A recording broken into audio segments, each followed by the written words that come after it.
morning, friends. Today we're going to learn a little bit about static electricity. So we're going to be talking about electric charge and the forces between two electric charges. So later we're going to get into current electricity, where electricity is moving electric charges. But for now, we want to talk about just static electricity, just those charges when they are stationary, hence the static electricity or electrostatics. So something that's important to remember that we've learned in science classes for a while is that the charged particles that we're talking about in all matter are either protons that have a positive charge that are stuck in the nucleus of the atom, or electrons that have a negative charge that are in our electron cloud, or sometimes represented in orbitals of our electron cloud around the atom. So normally, when we have a neutral atom, we have equal numbers of protons and electrons. So we're going to be looking at cases where that is not true, where we have an excess of one type of charge or another.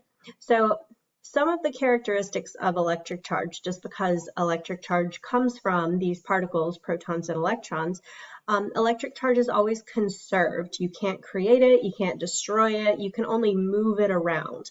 And typically when we move it around, we're only moving electrons because they're the ones that are not in the nucleus of the atom, that are free to move around. Because charge always comes in a multiple of these, or comes from these protons and electrons, and you always have individual charges, charge always comes in a multiple of the individual charge on a proton or an electron. We call that charge, that amount, the elementary charge. We symbolize that with the letter E, a lowercase e, where E is the charge on a proton, and it's also the charge on the electron. Just protons are positive, electrons are negative. Now keep in mind, we didn't know all of this. We didn't know what the charge was on an individual electron, how small of a quantity charge could go until 1909, when Robert Millikan did his oil drop experiment and ended up charging small droplets of oil by ionizing them with X-rays. And looking at the charges, adjusting this, he let the oil drop fall, the charged oil drop, and he had a charged metal plate below it. So that electric field from that plate would produce an upward force on the charged oil droplet, and when the gravitational force and the upward electric force were balanced, then he could calculate the charge on that electron, or on that oil droplet. And what he realized was all of these charges, all of these small minute amounts of charge he was getting, were all in multiples of the same number, and that was our elementary charge. So if we're going to compare a total amount of excess charge on some object to this elementary charge, the charge on an individual proton or on an individual electron, then we can kind of set this up. We can just say, well, however many excess protons we have, or however many excess electrons we have, like take the charge for each, multiply them by however many we got, and that's our total amount of excess charge. So that's what this equation represents.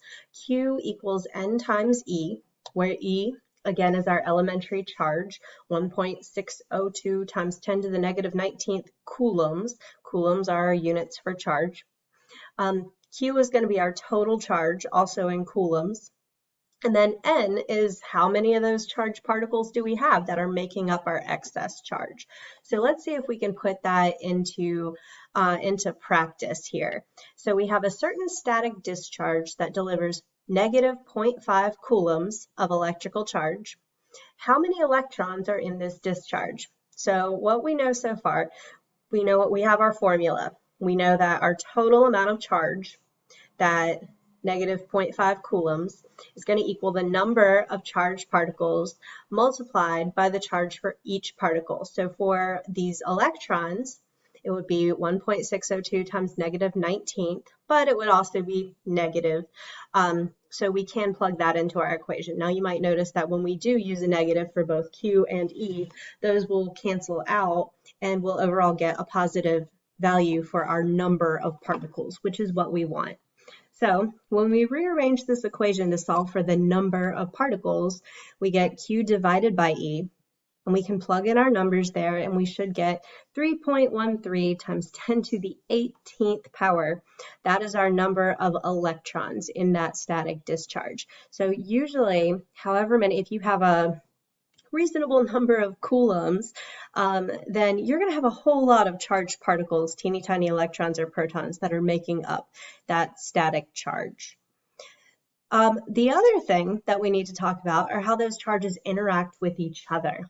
So you may have heard in previous science courses that opposites attract, likes repel, and we were talking about charges when we've learned that. So opposite charges, positives and negatives, will attract toward each other, but two positives will repel and two negatives will repel. So we have an equation that represents how much those charges will attract or repel, but it actually doesn't necessarily represent which one of those they're going to do. So you are going to have to know if a force between two charges is attractive or repulsive based on if those charges are positive or negative. So our equation for this, we call it Coulombs Law, and it's that the electric force in newtons equals K, this constant, the electrostatic constant, which is equal to 9 times 10 to the 9th here.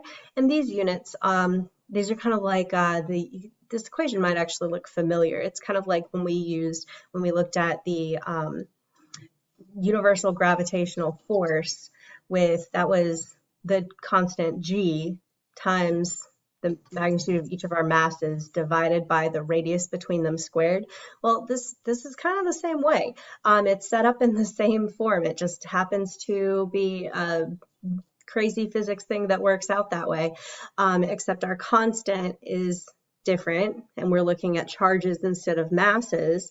And then our units here are just going to make everything work. You don't have to really understand. You don't have to really memorize those units either. You can look up this constant. And then R, of course, is the radius between those charges, just the distance between, and that's in meters.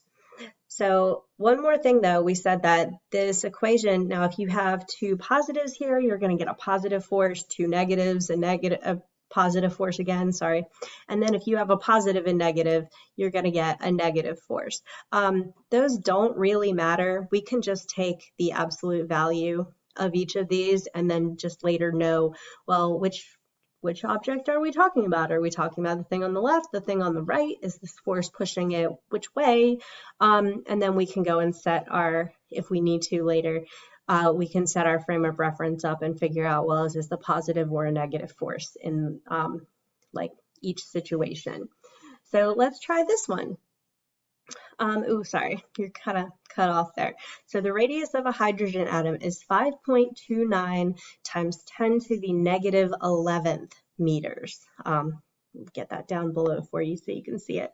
What is the electric force between a proton and an electron in a hydrogen atom? Well, we know our radius. Our elementary charges, the proton and the electron, are just 1.602 times negative 10 to the negative 19th, and those are either positive or negative, depending on which one you're dealing with. But we said in this equation, it doesn't really matter. We don't really need to use the signs on those charges because we know that these are going to attract. We're asked for the force between them, and we know it's an attractive force. So what we can do is replace our charges with the elementary charge E. So Q1 times Q2 becomes E squared. And then we still have the rest of our values. We can plug in 9 times 10 to the 9th for K, and I didn't put units on that. Apologies. I should have added units there to make it all mathematically dimensional analysis correct there. But then we plug in our charge. Don't forget to square that because we have E times E. You could write it all out if you wanted to, but this is kind of shorthand. And then divide by our radius. Oops, I forgot to add the squared in there. yeah, that should be r squared, the 5.29 times 10 to the negative 11th squared. And what we would get, you should get this answer if you actually do the math correctly, unlike me who left off a second power there.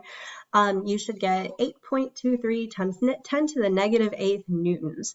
So the actual force between the nucleus of the hydrogen atom and that one electron that's buzzing around it is pretty weak. They are single protons and electrons, but that's why it's fairly easy to ionize a hydrogen atom to take away one of those electrons. So that was electric forces. That's really all you need to know for AP Physics 1, all the basics anyway. You might have some application problems.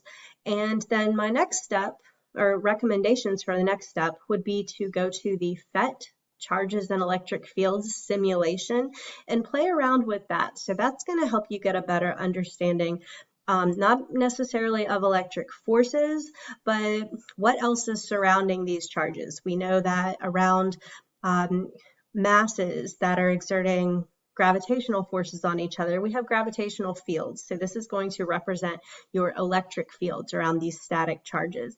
It's also going to give you a little bit of an introduction to electric potential, which is not in the AP Physics 1 curriculum, but it is in AP Physics 2. So figure out, what is this electric potential that we're talking about? And that is a quantity different at each specific point. And other than that, I think that's pretty much it. And my cat here is saying, yeah, we're done. So he's over this physics stuff right now. So I hope everybody has a great day. And I hope you've learned a little bit about static electricity, electric charges, and Coulombs law, the electric force equation. All right, bye.